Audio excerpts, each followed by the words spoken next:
The pursuit of economic advancement, opportunity, and equality by Black Americans is a crucial part of America's history and a prime example of human resiliency. By and large, Black people in America were property, and therefore they were denied access to ownership because they were owned themselves.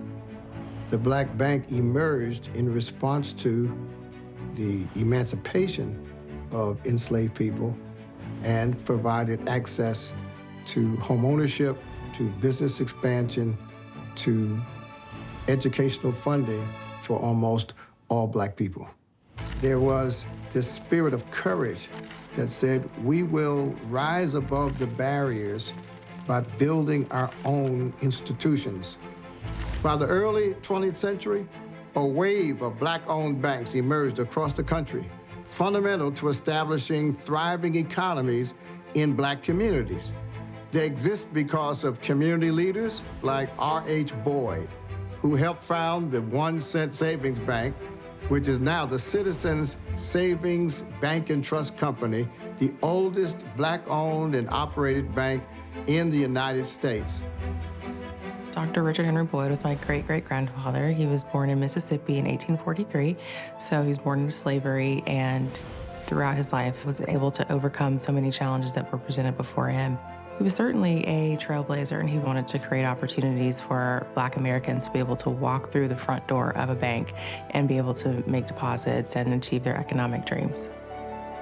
The founding of the bank, it essentially created this economic hub, if you will. So there was economic empowerment and development and tools for the Black community. Certainly Black ownership of businesses, of homes, of other organizations certainly went up. My great-great-grandfather put the feet to the fire, if you will, of other community leaders to get on board and focus on equality and justice. And so it's up to us to continue to light the way. The fight to close the racial wealth gap continues. When the Emancipation Proclamation was signed in 1863, Black Americans owned less than 1% of the United States' total wealth. Today, it's at 4%. This need for progress has sparked enthusiasm among young entrepreneurs eager to drive change once again. We just have a narrative around us that has to change, and it has to start from within. It's important for me to lend my voice to the conversation of closing the racial wealth gap because it affects everyone. My name is Derek Miner. I'm a hip-hop artist, producer, record label owner, and co-founder of We Own Now. And our initiative, Ownership is the New Black.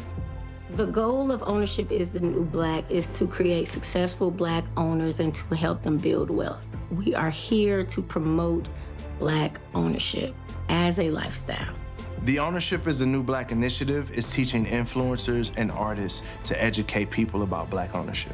When we empower influential people, they empower their communities. And so for us, it's bringing those artists together and influencers together, again, uniting those people, empowering them with the knowledge about the racial wealth gap.